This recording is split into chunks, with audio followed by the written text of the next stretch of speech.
Hello नमस्कार, स्वागत है आपका इस वीडियो के अंदर। पॉलिटिकल साइंस की ऑनलाइन क्लास के अंदर हम शक्ति, सत्ता और वैधता को पढ़ रहे हैं। और इससे पहले की कक्षाओं के अंदर हमने शक्ति और सत्ता की अवधारणा को समझ लिया था।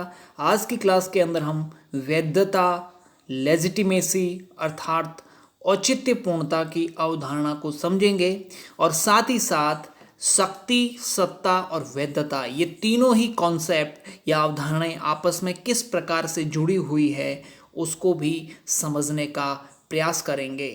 तो सबसे पहले आज के इस टॉपिक के अंदर हम किन किन बिंदुओं की चर्चा करने वाले हैं उसका एक ओवरव्यू देख लेते हैं और उसके बाद में हम इस प्रत्येक बिंदु को डिटेल से पढ़ेंगे।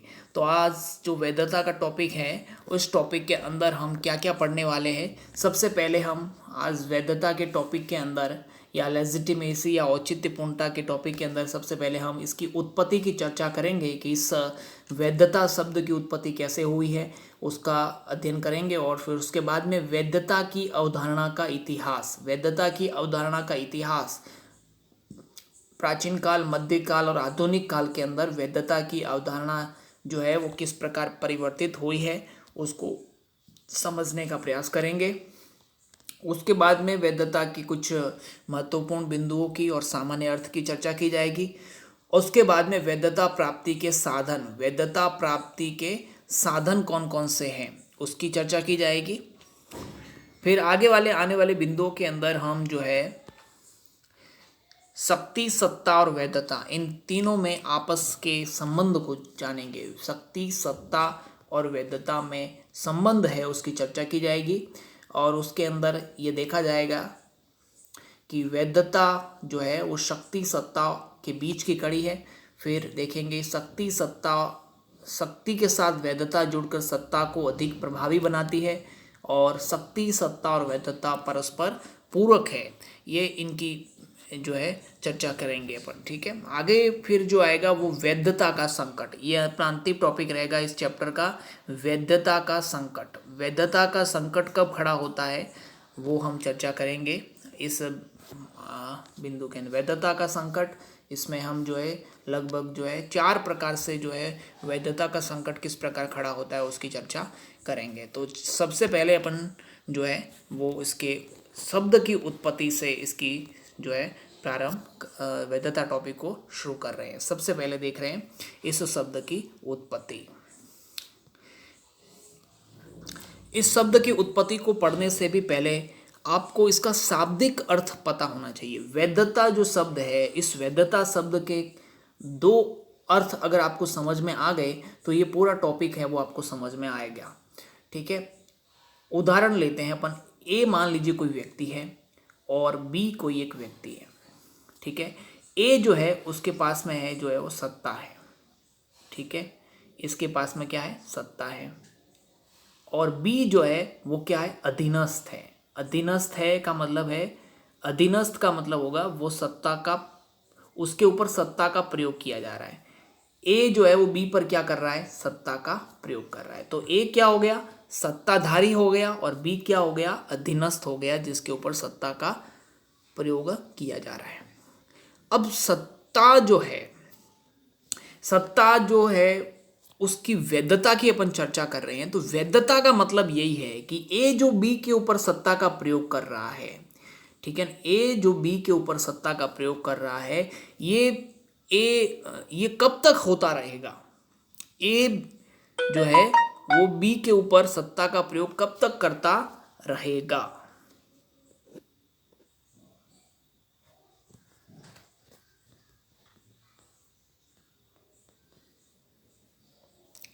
कब तक करता रहेगा? जब तक कि बी की क्या है? स्वीकृति है। बी की क्या है? स्वीकृति है, या यूं कह सकते हैं बी की क्या है? सहमति है। बी जब तक इस ए की सत्ता को जो है वो स्वीकृति प्रदान कर रहा है, सहमति प्रदान कर रहा है, तब तक ए की सत्ता जो है वो बनी रहेगी। और ये स्वीकृति और सहमति, इसी को क्या कहा जाता है? वैधता कहा जाता है। इसी को क्या कहा जाता है? वैधता। यानी कि ए जो है उसकी सत्ता कब तक वैध मानी जाएगी? जब तक कि बी जो है जिसके ऊपर सत्ता का प्रयोग किया जा रहा है वो उसको क्या करें? स्वीकृति प्रदान करें, सहमति प्रदान करें। जैसे ही बी जो है वो स्वीकृति या जो सहमति प्रदान करना बंद कर देगा, ए की सत्ता जो है क्या हो जाएगी? अवैध हो जाएगी। क्या हो जाएगी? अवैध हो जाएगी। वो सत्ता जो है वो वैध नहीं रहेगी। इसलिए वैधता का मतलब सीधा सीधा अर्थ यही है कि एक मान लीजिए राजा है और दूसरी मान लीजिए प्रजा है, तो राजा अपनी सत्ता का प्रयोग प्रजा के ऊपर करता है, ठीक है। तो राजा की सत्ता तब तक वैध बनी रहेगी जब तक कि वो प्रजा उससे संतुष्ट है। जब प्रजा उसके खिलाफ बगावत कर रही है, प्रजा उससे असंतुष्ट है, तो सीधा सीधा अर्थ है कि राजा की अब सत्ता जो है उसकी वैधता को क्या मिल गया है? संकट हो गया। वैधता को चुनौती मिल रही है, वैधता अब खतरे में पड़ गई है। तो आप को समझ में आ गया होगा कि वैधता का अर्थ सीधा सीधा अर्थ यही है कि जिस पर सत्ता का प्रयोग किया जा रहा है उनकी स्वीकृति होनी चाहिए, उनकी सहमति होनी चाहिए, तो वो सत्ता जो है वो वैध मानी जाएगी।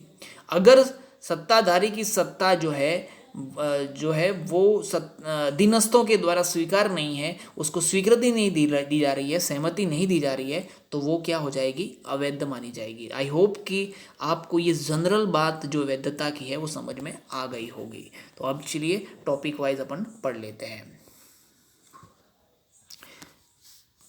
सबसे पहले देख रहे हैं इसकी उत्पत्ति। वैधता शब्द जो है उसकी उत्पत्ति जो है लैटिन भाषा के शब्द लेजिटिमस से हुई है। लैटिन भाषा के लेजिटिमस शब्द से हुई है।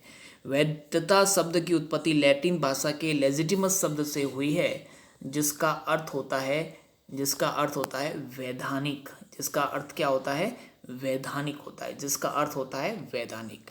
वैधता शब्द की उत्पत्ति लैटिन भाषा के शब्द से हुई है, जिसका अर्थ होता है वैधानिक, लीगल, ठीक है ना, स्वीकृति प्राप्त, सहमति प्राप्त, ठीक है। अब हम जो है वैधता की अवधारणा का इतिहास देखेंगे। वैधता की अवधारणा का इतिहास जो है वो हम 3 भागों में बांट सकते हैं: प्राचीन काल, मध्यकाल और आधुनिक काल। प्रत्येक काल के अंदर जो है वैधता के मापदंड अलग अलग रहे हैं। वैधता प्रदान करने के तरीके जो है वो अलग अलग रहे हैं। प्राचीन काल में अलग था, मध्यकाल में अलग है, और आधुनिक काल में वैधता का जो मापदंड है वो भी अलग है। प्राचीन काल की बात करें हम, तो प्राचीन काल के अंदर प्लेटो जो है, प्राचीन काल में प्लेटो ने न्याय के सिद्धांत के द्वारा, प्लेटो ने किसके द्वारा?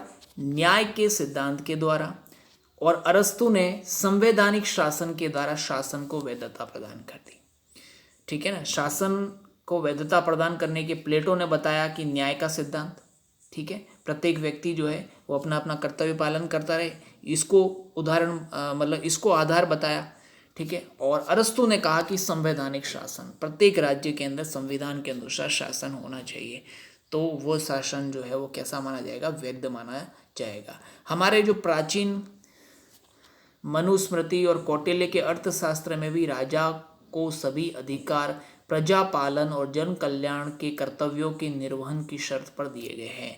अगर हम मनुस्मृति और कौटिल्य के अर्थशास्त्र की बात करें तो इसमें राजा को सभी अधिकार दिए गए हैं, लेकिन वो किस शर्त पर दिए गए हैं? प्रजा पालन और जन कल्याण। राजा जब तक प्रजा पालन और जन कल्याण का कार्य करता रहेगा तब तक उसको जनता की स्वीकृति, सहमति प्राप्त होती रहेगी और उसकी सत्ता वैध बनी रहेगी। जब राजा के द्वारा जो है प्रजा पालन और जन कल्याण के काम बंद कर दिए जाएंगे, जनता के विरुद्ध काम किया जाएगा, तब जो है उसकी सत्ता जो है वो अवैध हो जाती है, उसकी वैधता को संकट मिल जाता है। इस प्रकार राजा के शासन को उसके द्वारा किए जाने वाले प्रजा पालन और जन कल्याण के कार्यों के द्वारा वैधता प्रदान की जाती थी। प्राचीन काल में राजा जो है वो जितना प्रजा पालन का काम करता था, जन कल्याण के काम करता था, उसी आधार पर जो है उसको क्या किया जाता था? वैधता प्रदान की जाती थी।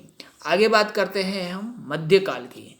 मध्यकाल की बात करें तो मध्यकाल में मध्यकाल में जो मैंने आपको बताया भी था 11th क्लास के अंदर आप पढ़े थे, दैवी सिद्धांत, राज्य की उत्पत्ति का जो दैवी सिद्धांत है, ठीक है ना, को राज्य की वैधता का आधार माना गया था। इसके अंदर ये कहा गया था कि दैवी सिद्धांत यानी कि राज्य की उत्पत्ति जो है वो ईश्वर के द्वारा हुई है और राजा जो है वो ईश्वर का प्रतिनिधि है, पृथ्वी पर ईश्वर का प्रतिनिधि है, इसलिए उसके आदेशों की अवहेलना नहीं की जा सकती। वो किसी के भी प्रति प्रजा के प्रति उत्तरदायी नहीं है, वो सिर्फ जो है वो ईश्वर के प्रति उत्तरदायी है, ठीक है। तो ये जो आधार माना जाता था कि राजा जो कहेगा वही बात सत्य होगी।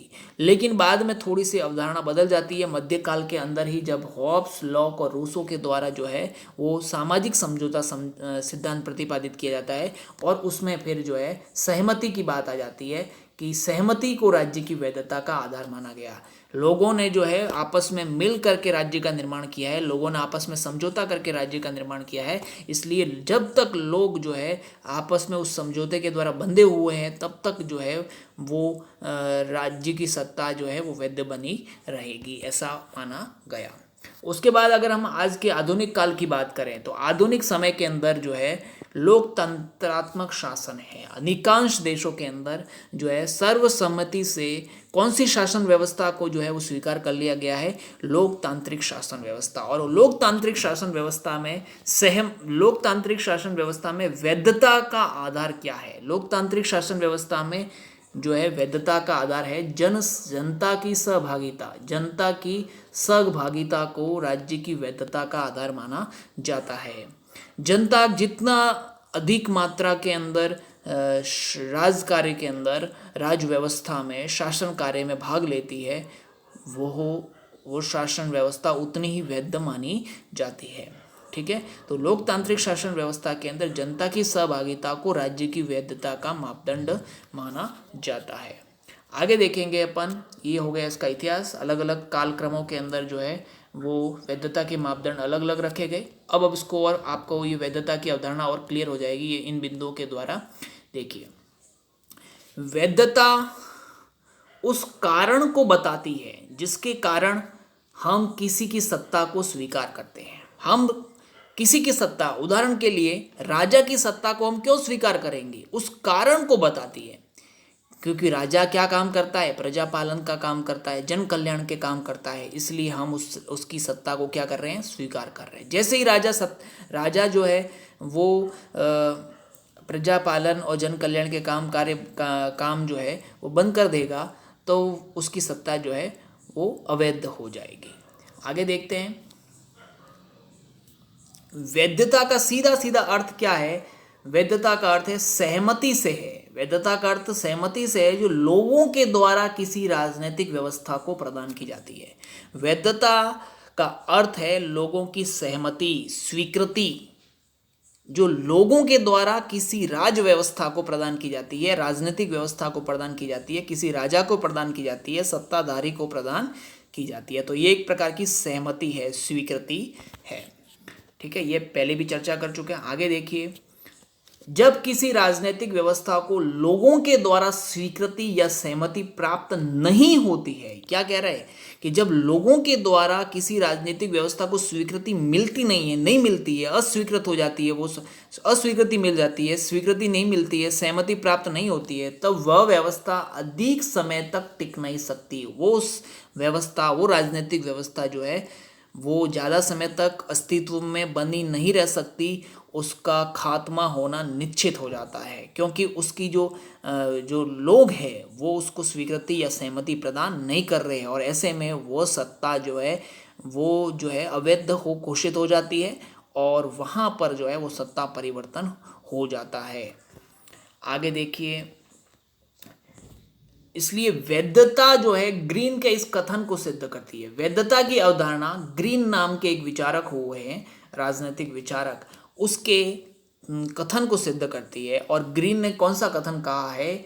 ग्रीन के अनुसार इच्छा न कि बल राज्य का आधार है। क्या बहुत सुंदर बात लिखी हुई है कि राज्य जो बना हुआ है, राज्य का आधार क्या है? बल नहीं है। राज्य का आधार न कि बल है बल्कि क्या है? इच्छा। इच्छा न कि बल।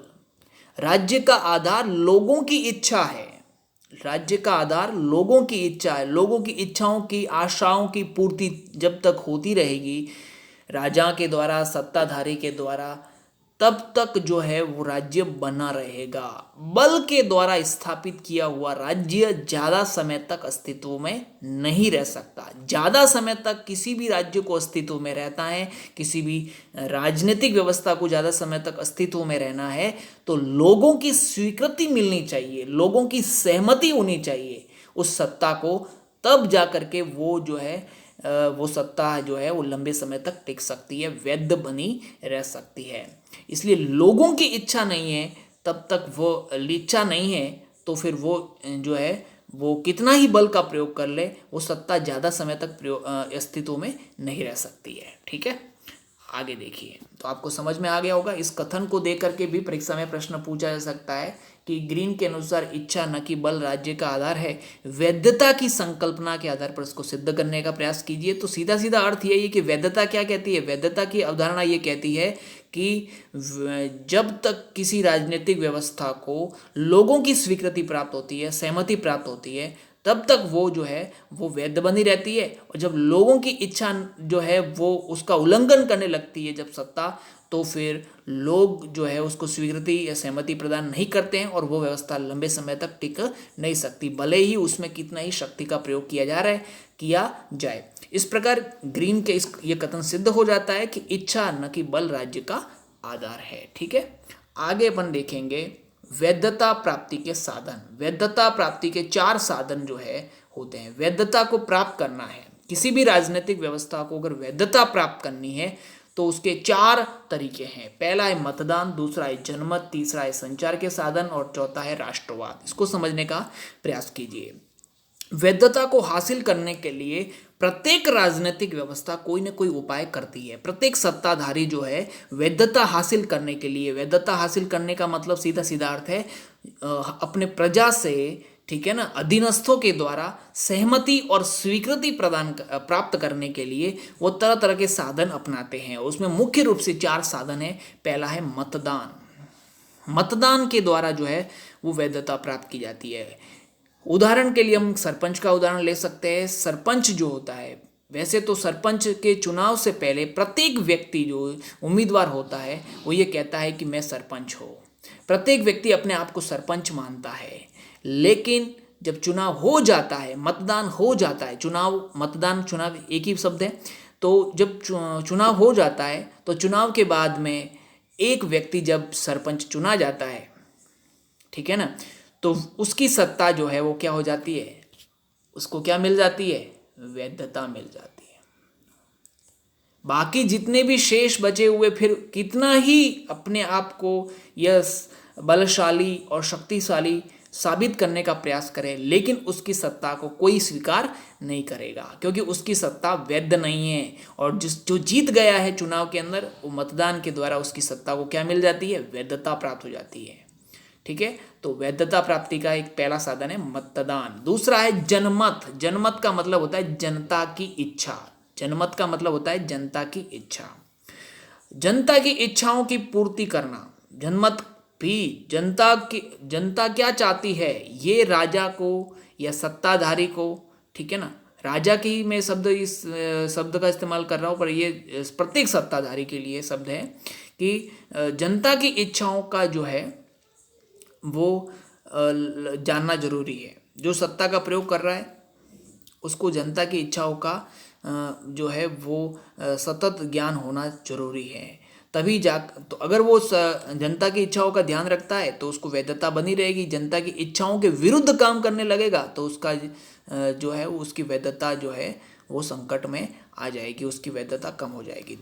तीसरा जो है संचार के साधन। संचार के साधनों के अंदर हम जो है शामिल करते हैं आपके सबसे पहले आपका टीवी आ जाएगा, रेडियो आ जाएगा। आज जितने भी सोशल मीडिया जिसमें फेसबुक है, व्हाट्सएप है, ठीक है ना, इसमें तरह तरह के जो साधन हैं जहाँ से प्रचार किया जाता है, ठीक है ना। आज बहुत सारी सरकारें अपन देख रहे हैं, सरकारें जो होती है, केंद्र सरकार है, राज्य सरकारें हैं, वो बहुत सारे काम करती है, बहुत सारे कार्य करती है, जनता के कल्याण के लिए बहुत सारे कार्य करती है। लेकिन उन कार्यों को करने के बाद भी उस कार्य जो है वो करती है, लेकिन वो कार्य जो है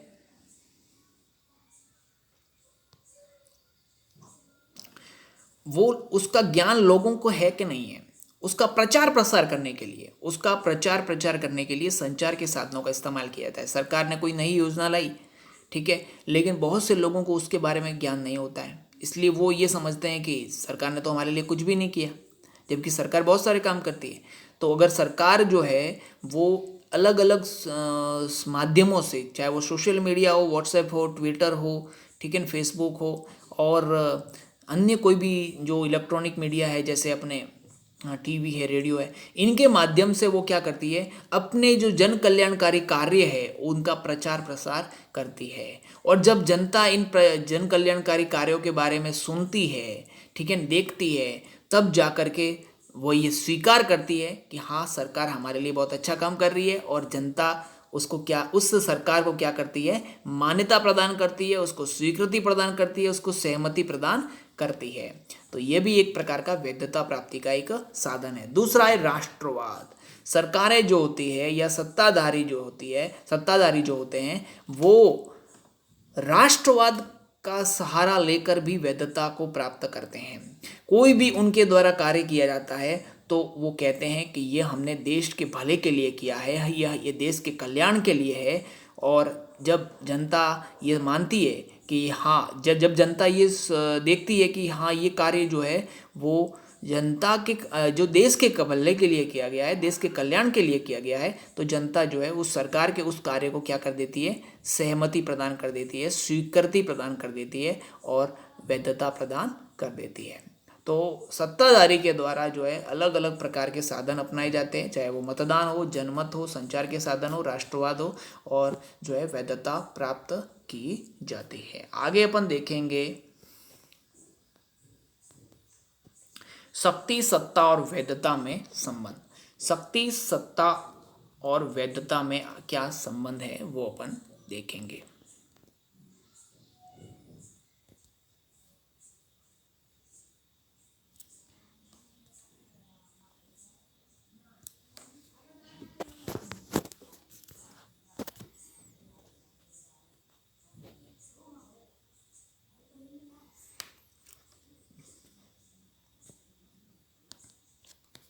शक्ति, सत्ता और वैधता, इनमें संबंध, ये बहुत ही महत्वपूर्ण टॉपिक है। कई बार जो है वो समझ में नहीं आता है, तो आप इसको ध्यान से देखेंगे, पढ़ेंगे, तो आपको अच्छी तरह समझ में आ जाएगा।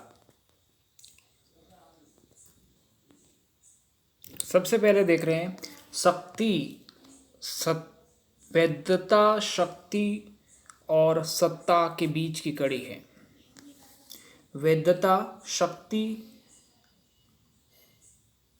और सत्ता के बीच की कड़ी है। जैसे कि मैंने पहले भी बताया था, इस चीज़ को समझ लीजिए। शक्ति है, ठीक है, शक्ति के साथ में जब वैधता जुड़ जाती है, शक्ति के साथ में जब वैधता जुड़ जाती है तो क्या बन जाती है, सत्ता बन जाती है।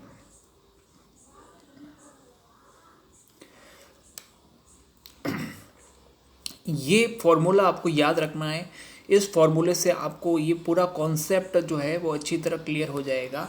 शक्ति, शक्ति में जब उसकी वैधता जुड़ जाती है तो वो सत्ता का रूप धारण कर लेती है। अब शक्ति जो है वो हमेशा ही सही नहीं होती है। शक्ति दो प्रकार के हो सकती है, वैध शक्ति और अवैध शक्ति। समझ में आई बात। जब शक्ति जो है वो किसी गुंडे के पास में है तो वो शक्ति कैसी है, अवैध शक्ति है। शक्ति किसी पुलिस के पास में है, ठीक है ना, पुलिस के पास में है, तो चूंकि पुलिस की नियुक्ति जो है वो सरकार के द्वारा हुई है, उसको मान्यता है, इसलिए वो कैसी शक्ति है, उसके पास में वैध शक्ति है। और वो वैध, उसके साथ में क्या जुड़ी हुई है, उस शक्ति के साथ में वैधता जुड़ी हुई है।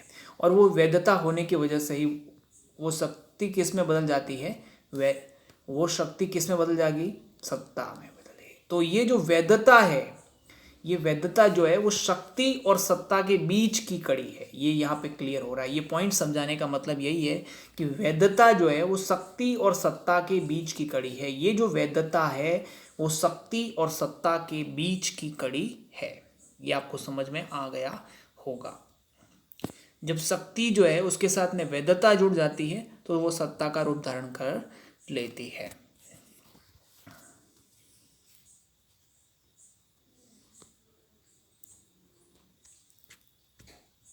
शासक केवल शक्ति का प्रयोग करके, यहाँ पे देखिए, शासक केवल शक्ति का प्रयोग करके लोगों को बाहरी रूप से नियंत्रित कर सकता है। शासक जो है वो केवल और केवल शक्ति का प्रयोग करके लोगों को डरा धमका करके बाहर से कंट्रोल कर सकता है, ठीक है ना। लेकिन वैध शक्ति का प्रयोग करके, वैध शक्ति मतलब लीगल, अभी मैंने थोड़ी देर पहले बताया कि पुलिस के पास जो शक्ति है वो कैसी शक्ति है, वैध शक्ति है।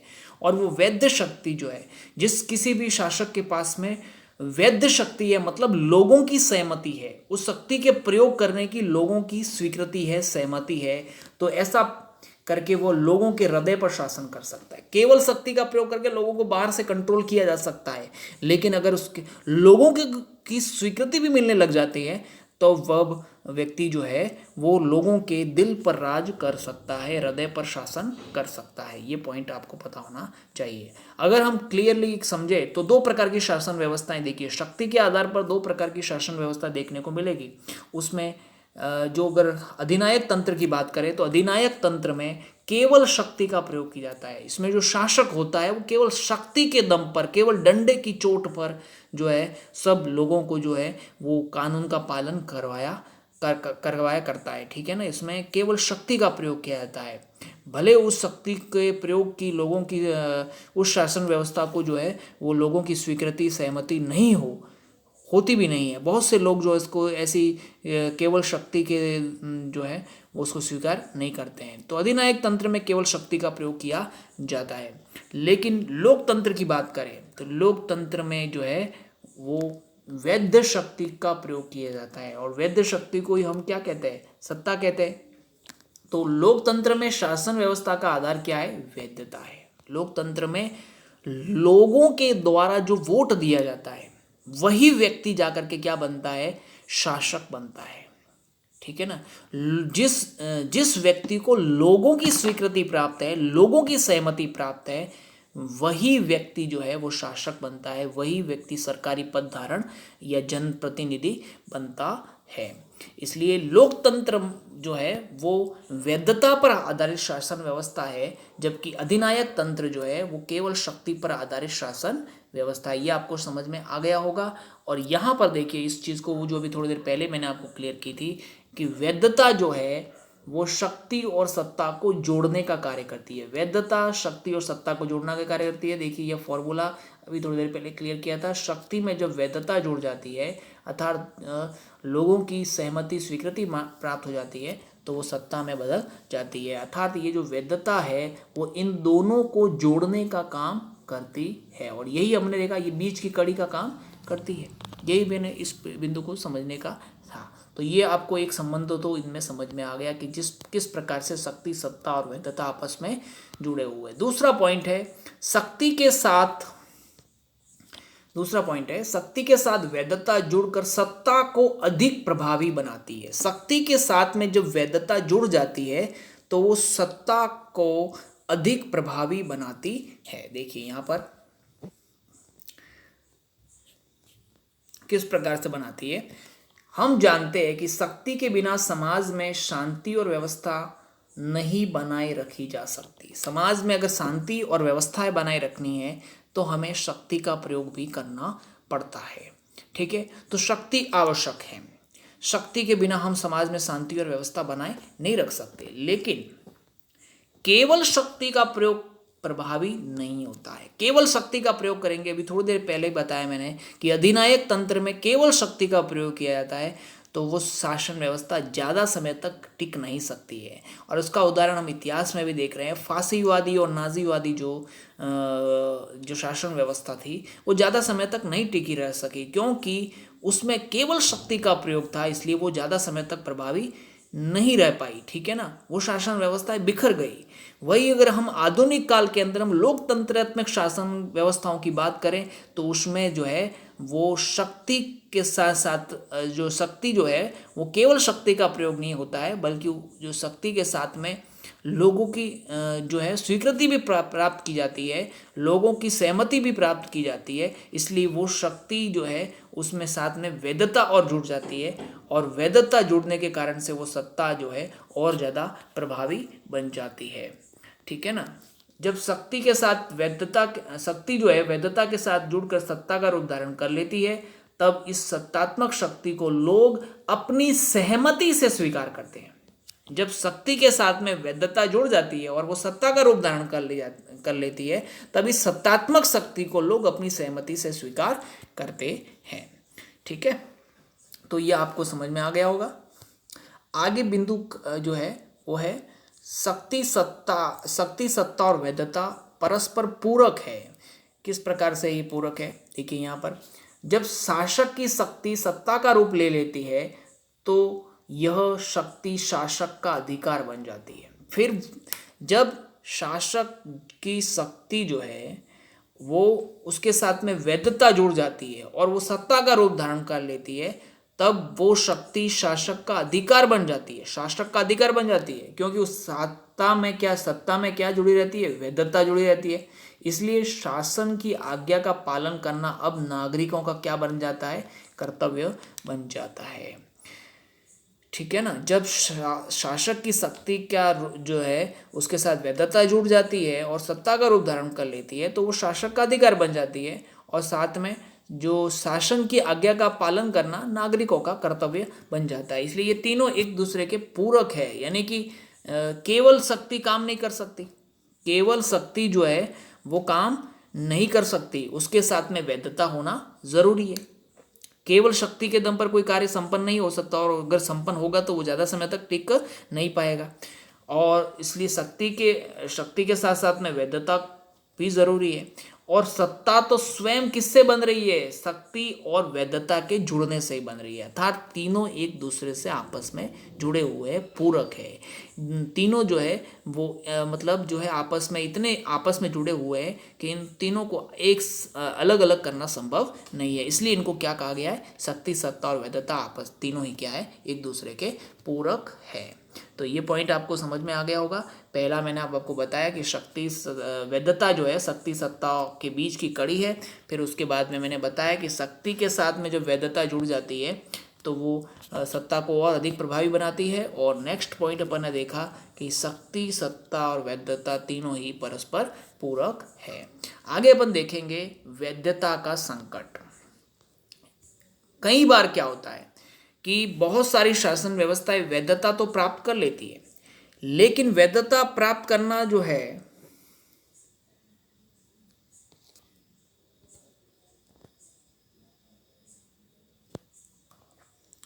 लेकिन वैधता प्राप्त करने के बाद में भी कोई भी सत्ता जो है वो मतलब सुरक्षित महसूस नहीं कर सकती, क्योंकि वैधता जो है उसका संकट कभी भी खड़ा हो सकता है। अर्थात प्रत्येक शासन व्यवस्था को सतत रूप से वैधता प्राप्त करने का प्रयास करना पड़ता है। प्रत्येक जो है शासन व्यवस्थाएं अपने आप वैधता प्राप्त करने का प्रयास करती रहती है, उसको सतत रूप से ये काम करना पड़ता है।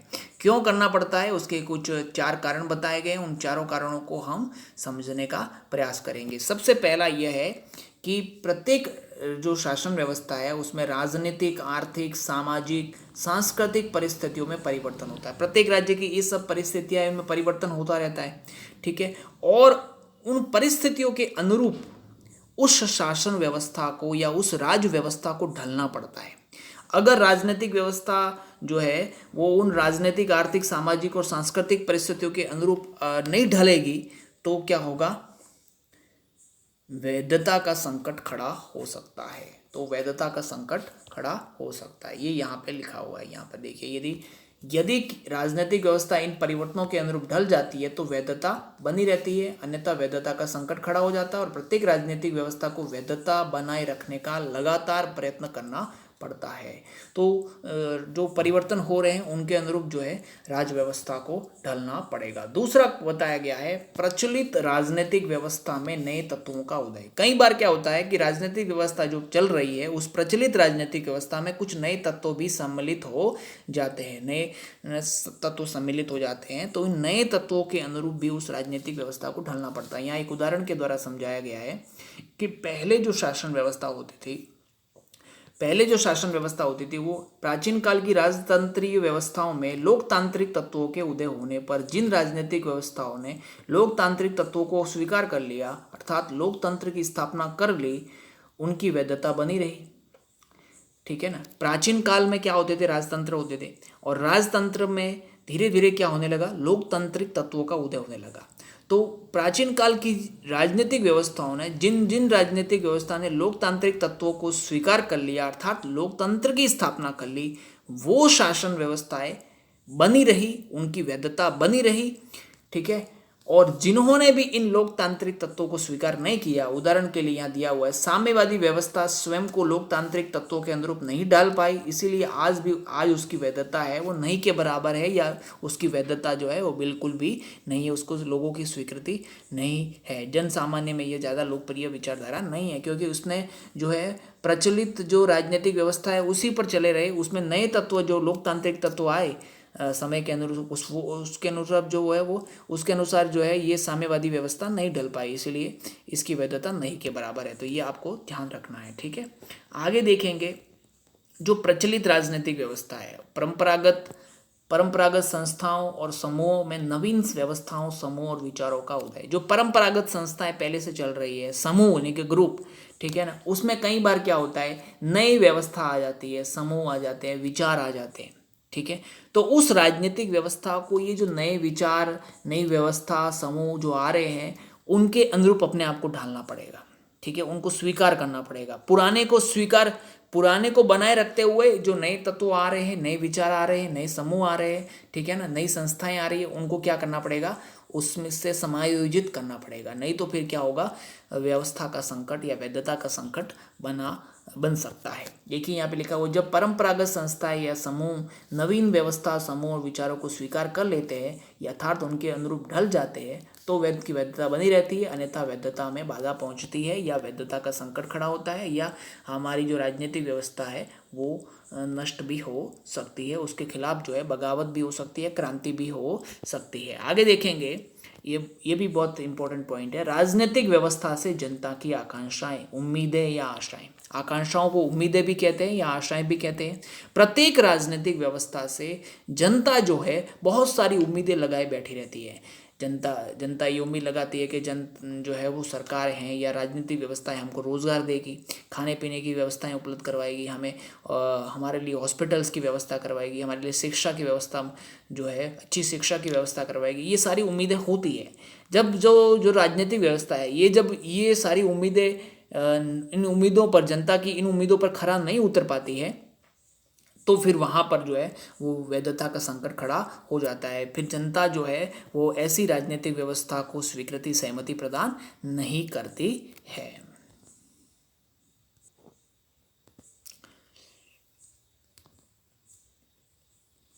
जब राजनीतिक व्यवस्था जन सामान्य की आशाओं को पूरा नहीं कर पाती है तब लोग उनके खिलाफ क्रांति कर लेते हैं या तख्ता पलट पर उतारू हो जाते हैं। तख्ता पलट का मतलब यही है कि वो जो शासन कर रहा है उसको हटा करके दूसरे शासक को जो है वो गद्दी पर बिठा दिया जाता है, और ऐसा आज भी हो रहा है। एशिया और अफ्रीका के अनेक देशों में तख्ता पलट होते रहते हैं।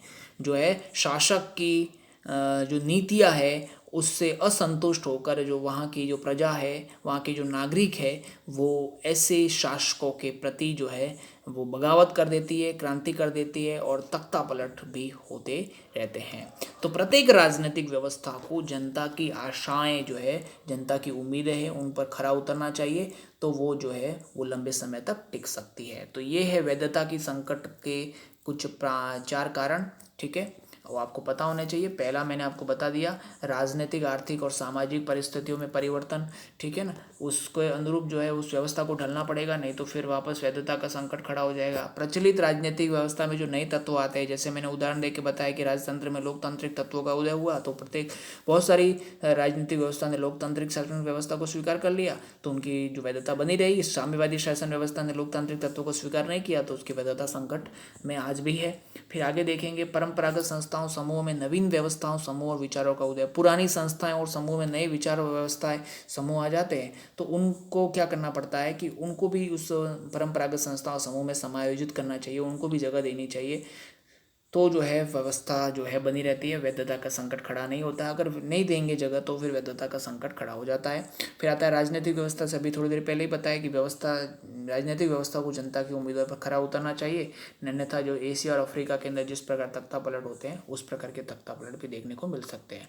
फिर आपने इससे पहले देखा था शक्ति, सत्ता और वैधता में जो अंतर संबंध है 3 पॉइंटों के माध्यम से समझ लिया था, ठीक है। तो आज के इस लेक्चर के साथ में ही अपना ये जो दूसरा अध्याय है वो समाप्त होता है। आगे आने वाली क्लासों के अंदर हम तीसरा अध्याय शुरू करेंगे। धन्यवाद।